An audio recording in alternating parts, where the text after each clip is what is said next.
The lie is I'm not all alone, or I'm all alone. No one understands what I'm going through.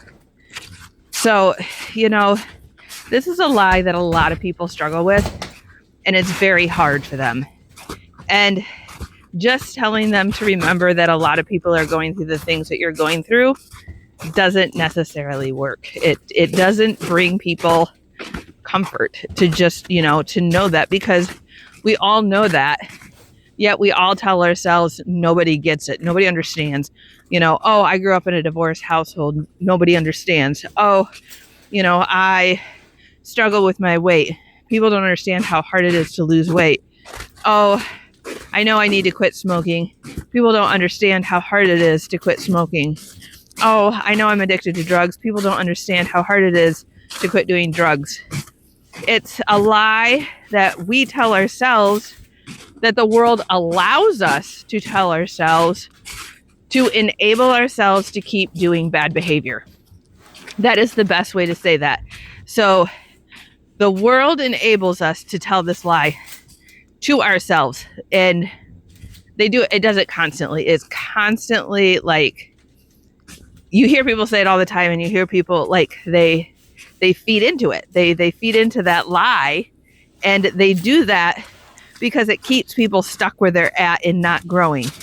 Once you realize that your problems aren't unique to you, that's when you are given the power, or giving yourself the power, to make the changes you need to get out of the situation you're in, whether that is losing weight, whether that is doing drugs, whether that is drinking, whether that is, it doesn't really matter what it is.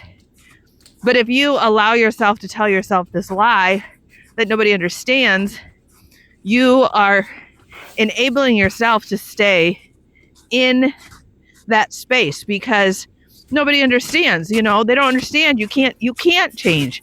Well, you can't change because nobody understands, and nobody understands because you can't change. Like, it's just this vicious circle. So the Bible actually debunks this lie.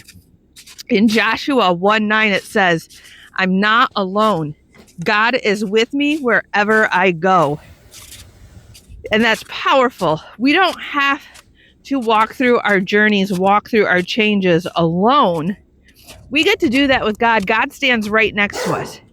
He tells me every day when I'm getting ready to go do my walk, which I'm doing right now, and I'm saying, I don't want to because of A, B, C, or D. Yesterday it was rain. I don't want to do a walk. It's raining. And he stands right beside me and he says, no, you need to move for 20 minutes. Get up and do it. You have the power to change, and only you have the power to change. I can't force you to do it. You have free will. And that's what he tells me. He is with me in this journey, and he is with all of us in our journeys. And if we just take his encouragement or his scolding, which is what I had yesterday, and we listen and do, then we can strive to make those changes, and we're not alone in making them. And I know sometimes it feels really lonely, but that's why we have God, and that's why we talk to God, because God is with us no matter where we go.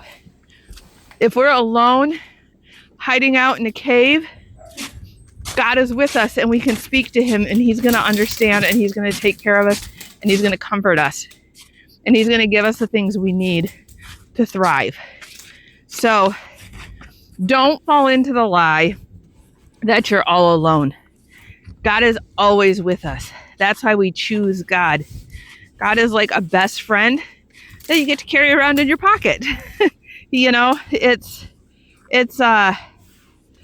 an amazing thing for him to just keep pushing us and watching us grow and become the people that he wants us to become, and to build the life that he wants us to build.